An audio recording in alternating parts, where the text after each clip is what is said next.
Martin Luther King, Jr. It all started on a train ride when he was just a child. Martin Luther King was sitting with his family in the dining car preparing for lunch when suddenly the porter entered and drew down a curtain.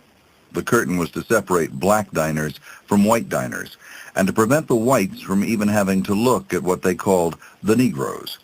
The memory of this day stayed with King his entire life. He said later, "I felt just as if a curtain had come down across my whole life. The insult of it I will never forget."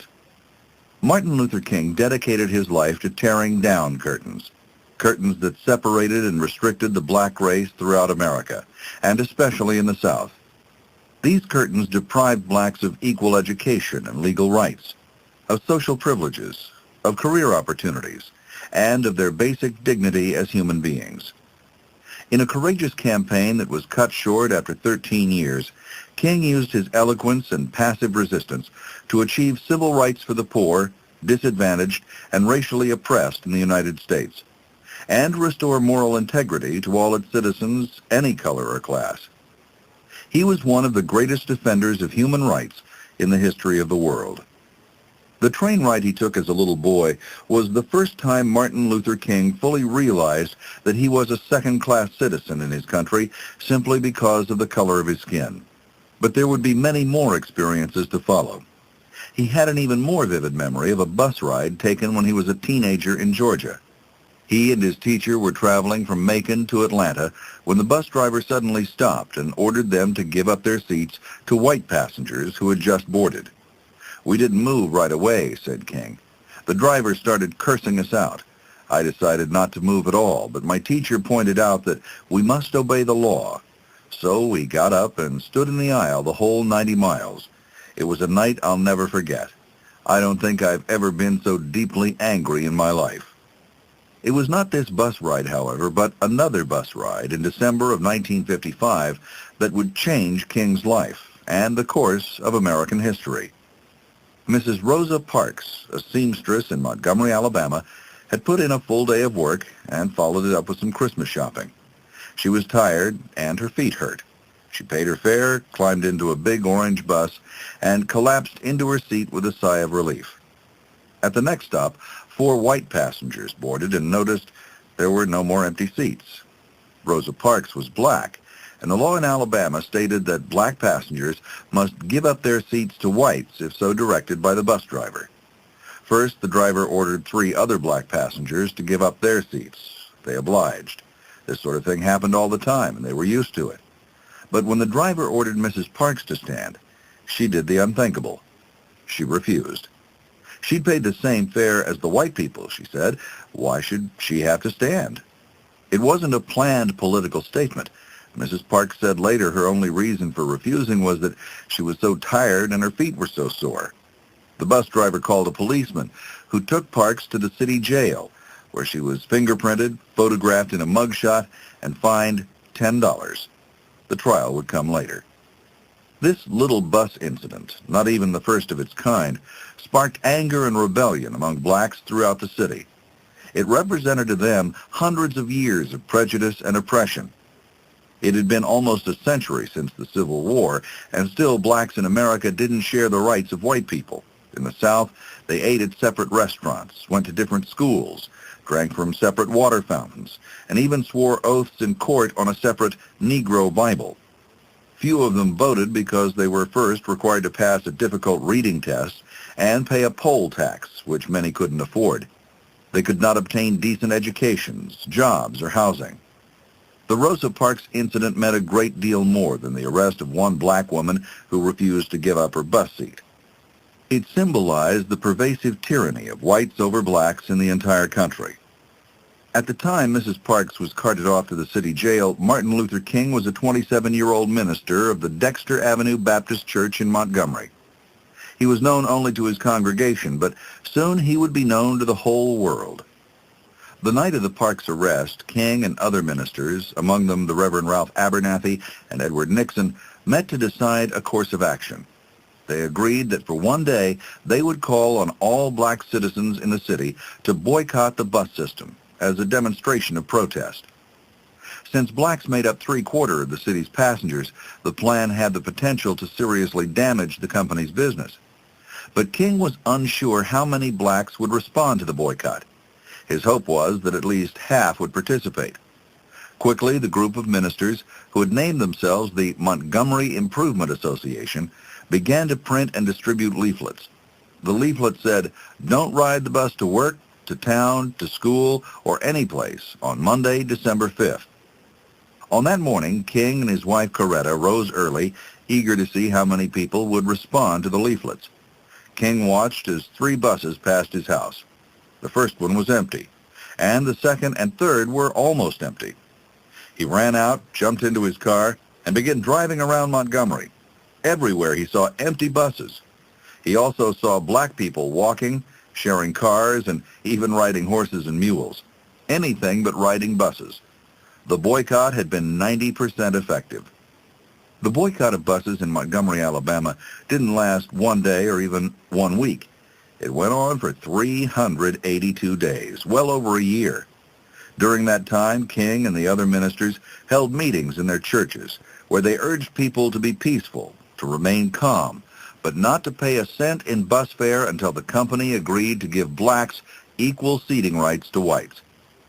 In his first speech as leader of the boycott, King said, "First and foremost, we are American citizens. We are not here advocating violence. The only weapon we have is the weapon of protest. The great glory of American democracy is the right to protest for right." The owners of the bus company, like many white citizens in the South, were furious. They didn't like losing money, and they didn't like the idea that blacks were standing up for their rights. Some of them threw rocks at drivers who were sharing their cars with other blacks. Others just yelled curses or spat on blacks as they walked to work. The story of the Montgomery bus strike, which was bringing the bus company to the verge of bankruptcy, was being publicized throughout the world. Soon donations poured in from Latin America, Asia, Europe, and from many parts of the United States to help in the nonviolent fight. In only a few months, King had become an internationally known figure. And then, one evening, someone threw a bomb at his house. Although King and his family were uninjured and the house only partly damaged, the bomb brought the civil rights movement to a critical turning point and was the first test of King's nonviolent ideals and his influence with his followers. A crowd of over 1,000 blacks gathered at his home, many carrying rocks, knives, broken bottles, and guns, angrily chanting for revenge. Neither the police chief nor the mayor of Montgomery could quiet them. Nothing, it seemed, would prevent an all-out riot. Nothing but their leader, Martin Luther King. King stepped out on the smoking ruins of his front porch that evening, raised his arms, and began to speak. What he spoke about was peace and love. He asked his followers to lay their weapons down, to not give in to panic, and to return their enemies' hate with love. And he concluded his speech by telling all of America, "Even if I am stopped, this movement will not stop. Our work will not stop, for what we are doing is right. What we are doing is just, and God is with us." Slowly, the mob began to disperse and return home. There had been no violence, no riot, and no need for police intervention. The following day, King's speech was repeated on televisions and in newspapers across the country, and the public fully realized that his commitment to nonviolence was genuine and persuasive. The bus boycott continued until 1956, when the United States Supreme Court finally ruled that segregation of blacks and whites on public vehicles was unconstitutional. The boycott had been victorious, but King cautioned his followers not to boast about it or to see it as a victory over white people. Instead, he wanted blacks and whites to work together for the improvement of Montgomery as partners and not adversaries. He would continue to plead for cooperation and nonviolence in the many battles that lay ahead. The nonviolence that King embraced throughout his life and career was partly a result of his devout Christian upbringing and partly of his own studies of the teachings of Henry David Thoreau and Mahatma Gandhi. King was born January 15, 1929 in Atlanta, Georgia, the second of 3 children of Reverend Martin King and Alberta Williams King. His father, like his grandfather before him, was pastor of the Ebenezer Baptist Church in Atlanta. In high school, King was such an excellent student that he skipped both ninth and 12th grades. He entered Morehouse College in Atlanta when he was only 15 as part of a special program for gifted students. There he became an admirer of the college president, Benjamin E. Mays, a well-known scholar of black religion. Although King first showed an interest in either medicine or law, it was Mays who encouraged him to follow in the footsteps of his father and grandfather and become a minister. He was ordained right before graduation when he was 19, and then went on for a divinity degree at a theological seminary in Pennsylvania, where he was one of only 6 black students. It was while studying in Pennsylvania that King first became acquainted with Gandhi's philosophy of nonviolence, and with Thoreau's theory of civil disobedience.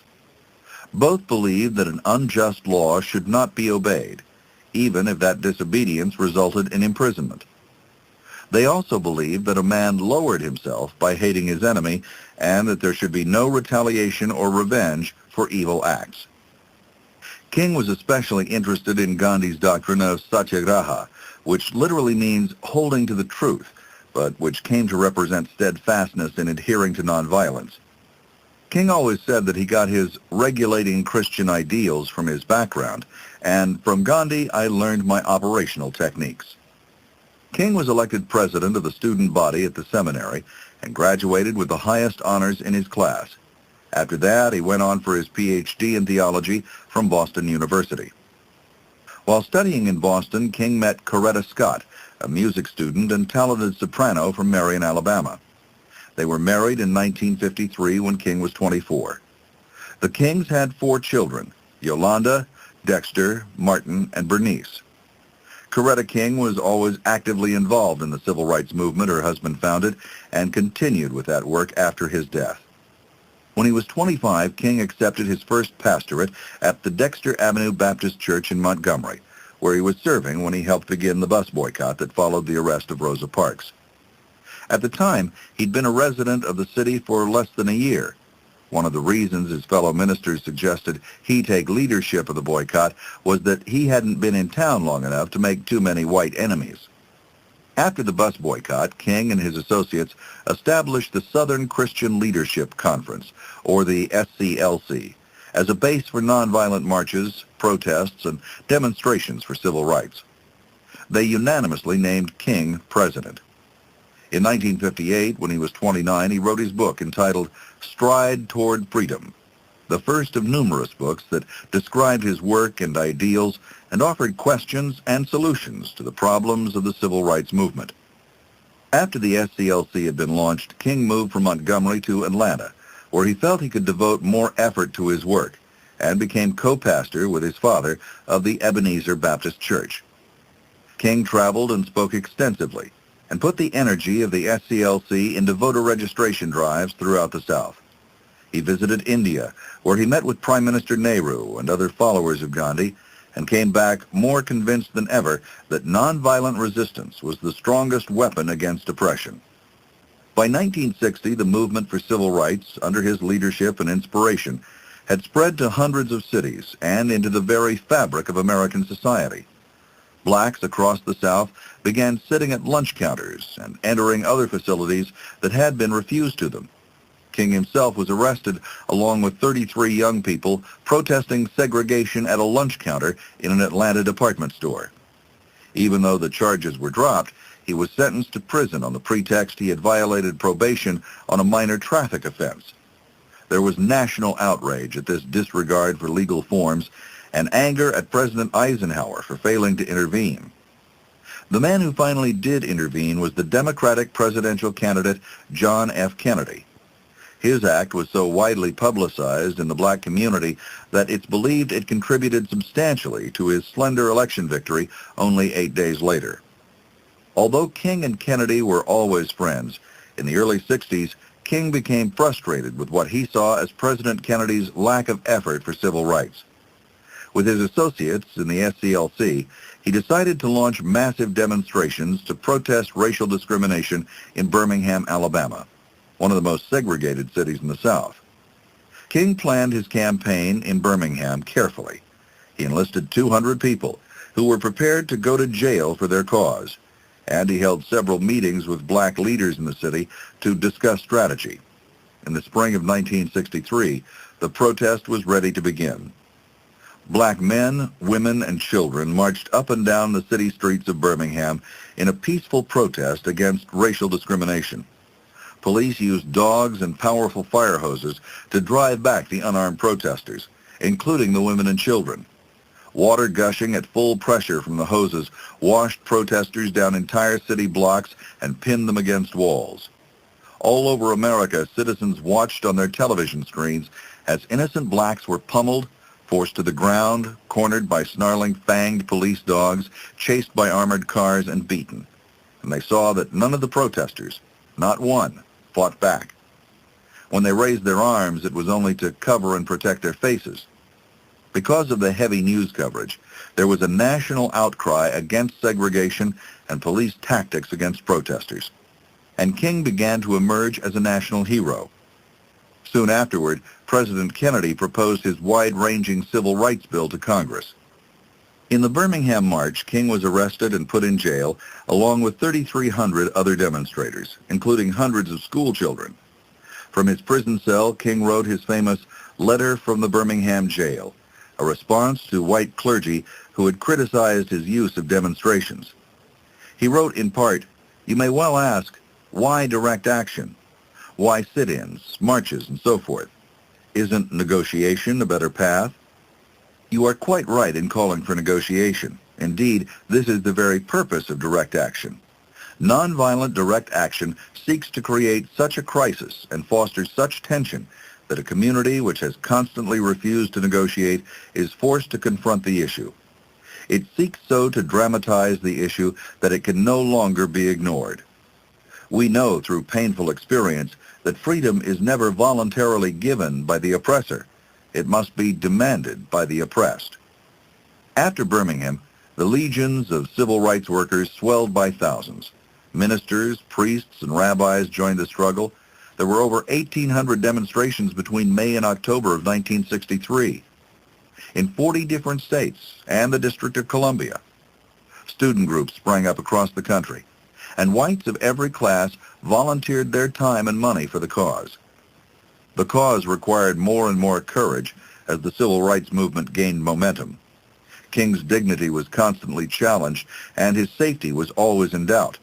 Whites cursed him and spat on him, threw rocks and tomatoes, kicked and hit him, sent threats against his life and the lives of his wife and children, and burned crosses on his front lawn.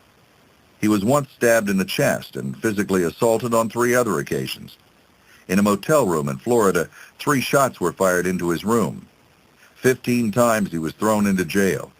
His home was bombed 3 times. In spite of it all, he continued his fight for civil rights. "I just don't worry about things like this," he said. "If I did, I just couldn't get anything done."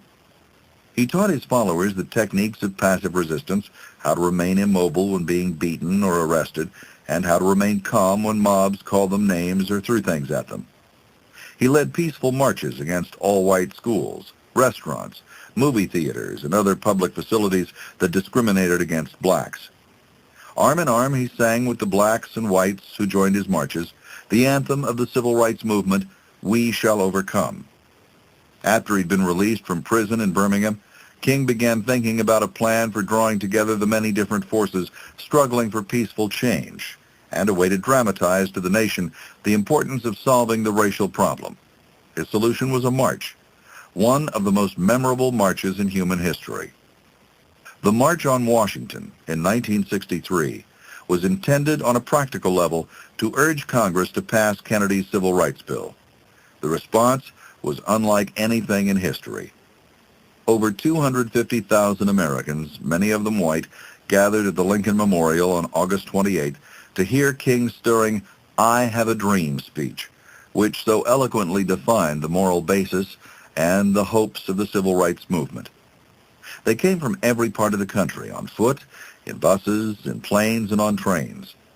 The mall between the Washington Monument and the Lincoln Memorial was so packed that people couldn't even move. At home, millions of other viewers watched the spectacular event on their televisions. In his speech that day, King demanded equal justice for all citizens under the law and emphasized his faith that someday all men would be brothers. "I have a dream," he said, "that one day this nation will rise up and live out the true meaning of all men are created equal. I have a dream that one day on the red hills of Georgia, the sons of former slaves and the sons of former slave owners will be able to sit down together at the table of brotherhood." The speech was one of the most moving and poetic speeches of modern times. The language was almost biblical, the rhythm almost musical, and the message evoked the very principles on which America had been founded. At the conclusion, King exclaimed, "Let freedom ring. Let it ring until the day when all of God's children, black men and white men, Jews and Gentiles, Protestants and Catholics, will be able to join hands and sing the words of that old Negro spiritual, 'Free at last, free at last, thank God Almighty, we are free at last.'" By the end of the speech that day in 1963 at the Lincoln Memorial, men and women were weeping openly. President Kennedy remarked, "The nation can properly be proud of the demonstration that has occurred here today." The rally was completed with absolute order and without one single act of violence or conflict. King's speech was repeated the next day on radio, television, and in newspapers throughout the country and even the world. When Time magazine named King its Man of the Year for 1963, it stated that he had become the unchallenged voice of the Negro people and the disquieting conscience of the white. President Kennedy was assassinated only 3 months after the March on Washington, but his successor, Lyndon Johnson, pushed the Civil Rights Bill through Congress as a tribute, and a major victory of the movement had been won. The bill prohibited racial discrimination in public places and called for equal opportunity in employment and education. It had taken long weeks of filibustering, organized by Southern segregationists. But on the 75th day of that filibuster, the Senate voted to end the filibuster, a power it hadn't used since 1917. The bill was finally signed into law 101 years after President Lincoln's Emancipation Proclamation. Shortly after the Civil Rights Bill of 1964 was passed, King was awarded the Nobel Peace Prize. At age 35, the youngest recipient in history. The award is given to the person, according to the Nobel Committee, who has done most for the furtherance of brotherhood among men and to the abolishment or reduction of standing armies and for the extension of these purposes. In accepting the award, King suggested it belonged not to him, but to all the people, black and white, courageously working towards an era of nonviolence and love. He donated all of the tax-free $54,000 that goes with the award to the civil rights movement. Even with the passage of the Civil Rights Bill, there was still much work to do. In 1965, King helped organize protests in Selma, Alabama, when white officials there tried to deny black citizens the chance to register and vote. Several hundred protesters attempted a march from Selma to Montgomery, the state capital, but were assaulted by police in one of the most violent encounters in the movement yet. Officers used tear gas and nightsticks to break up the group. The bloody attack was broadcast nationwide, shocking the public and once again, as in Birmingham, gaining only greater support for civil rights. All across the nation, there were marches and sit-ins in sympathy for the demonstrators in Selma. President Johnson went before Congress to request a bill that would end all barriers to voting for Southern blacks. Congress responded and passed the Voting Rights Act within only a few months. After a tour of northern cities in 1965, King began to broaden his goals and strategies. He began to realize the deeper connections of economics and poverty to racism and called now for a reconstruction of the entire society, a revolution of values. His demands for stronger civil and voting rights were now accompanied by demands for anti-poverty programs. He spoke out against the controversial war in Vietnam, chiefly because it took funds away from economic programs, but also because he felt the South Vietnamese government was corrupt. Injustice anywhere, he had once said, is a threat to justice everywhere. In Chicago, King launched his first major effort outside the South, organizing black inner-city residents who suffered from unemployment, inadequate housing, and poor schools. Leaders of the Chicago group then protested real estate practices that kept blacks from living in many neighborhoods and suburbs. To King, these practices played a major role in keeping blacks confined to the urban ghettos. Along with local leaders, King led marches through white neighborhoods in Chicago, where residents threw rocks and bottles at the demonstrators. Soon after, Chicago officials promised to encourage fair housing in the city if King, in turn, would promise to stop the protests. He accepted the offer, and the Chicago campaign was ended successfully. As the violence against black protesters escalated, new black spokespeople emerged, who promoted more militant and even violent means for social change. Pacifism, they said, was too slow, and meanwhile, defenseless civil rights workers were being beaten and even murdered. In Birmingham, 6 children were killed when whites bombed a black church. In Mississippi, black civil rights worker Medgar Evers was shot in the driveway of his own home. Also in Mississippi, 3 young men working to register blacks to vote had been beaten and shot to death, their bodies found several weeks later buried under a dam. Especially in the slums of northern cities, King's philosophy of nonviolence and his Christian attitude toward his enemies was increasingly questioned. Members of the Students' Nonviolent Coordinating Committee began to use the slogan Black Power, a phrase that troubled King deeply and alienated many white supporters of racial equality. The religious, pacifist, civil disobedience orientation of civil rights began to shift dramatically. The rioting in the Watts district of Los Angeles in 1965 revealed the depth of the urban race problem and the inability of King to influence the entire black community towards peaceful resistance. Watts was followed by riots in Cleveland, Chicago, Detroit, New York, and Newark. Buildings were burned, stores looted, and whites and blacks took to the streets in open warfare with guns and knives. By 1968, it seemed as if America was on the verge of another civil war. Meanwhile, King was being publicly challenged and even derided by young black power enthusiasts like Malcolm X, Stokely Carmichael, and H. Rap Brown. Such new leaders promoted armed resistance or the formation of separate black states. Although King repeated his commitment to nonviolence, it became clear that by the mid to late 60s, he no longer spoke for the whole civil rights movement. In response, King decided to broaden his base and to address himself more and more to larger issues like the Vietnam War and poverty. He became increasingly critical of the very structure of American society and stated that true justice would require a redistribution of wealth from the rich to the poor. In support of that, he began to plan a Poor People's Campaign that would unite the poor of all races in a struggle for economic opportunity. As part of the campaign, he demanded a federally guaranteed income for poor people and other major anti-poverty laws. Early in 1968, King began to plan a multiracial Poor People's March on Washington to demand an end to all forms of discrimination and to promote the funding of a $12 billion economic Bill of Rights. In the middle of these plans, he flew to Memphis, Tennessee, to give his support to striking black sanitation workers. On April 4, 1968, as he was standing on the balcony of his hotel, he was shot and killed by a white escaped convict named James Earl Ray. Whether Ray acted alone or as a paid agent of a conspiracy is still a matter of controversy. 10 years later, a special congressional committee reported a likelihood that Ray was aided by others. When he was killed, Martin Luther King was only 39 years old, a leader who had only just expanded his goals and dreams, and who had never compromised on his dedication to nonviolence and brotherhood between the races. People throughout the world mourned the death of King, while in the ghettos of America, rage overcame grief. Blacks rioted in more than 100 cities. In Washington, D.C., smoke and flames rose high in the sky, visible from the White House. Soldiers armed with machine guns guarded the steps to the nation's capital.